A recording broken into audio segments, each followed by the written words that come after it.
Hi, Andrew McDonald here with a couple of thoughts on self-censorship. Not saying what it is that we really want to say and holding back out of fear. Sometimes we choose to do that, but I'm talking about the times when we want to talk but don't to speak. One wonderful benefit of knowing what it is like for us to tell our truth is that we can tell when others are doing that as well. It takes one to know one. We can tell when another is, and with very fine distinctions, we can tell just how well and how clearly they're accessing their true voice, what they want to say, how able they are to be channeling, if you like, obeying or listening to the truth as they understand it and passing it on. One useful distinction I find for telling the truth or for finding our own voice as opposed to self-censoring is to consider a continuum of ownership of our voice on the one hand and blame on the other. We are angry or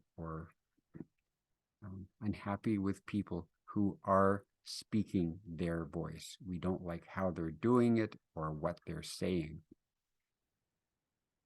If we're owning our own voice and what we have to say, we are not distressed by what others are saying. So I'll go so far as to say that concern and blame for what others are saying is intimately tied to our personal unwillingness to own our own voice and to use it. That's not to say that we should always be piping up. There are places where we can choose to be silent strategically or for we can choose to be silent. We have that ability too. It's when we know we really should or we really want to or feel we must and don't, that we self-censor. And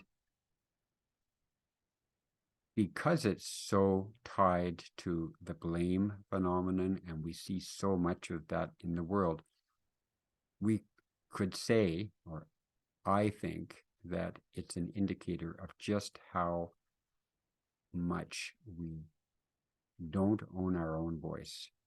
And the beauty of owning our voice is demonstrated by the incredible poetry and singing voice of poets and speakers of all kinds, lovers, all kinds, down through history, speaking the truth of their heart. We can recognize that, and it's one of the basic treasures of humanity that we have these wonderful voices and truths being spoken. So in addition to the practical value of being able to tell a liar lying, we also get to contribute and feel ourselves connected to that tradition of speaking truth and speaking personal voice as best we can. And often it may not be, it's never, it's what we offer at that moment, our best. There's more, there's always more, there's always more glory to be spoken, but we do what we can. So that's my thought for tonight. And thanks for listening.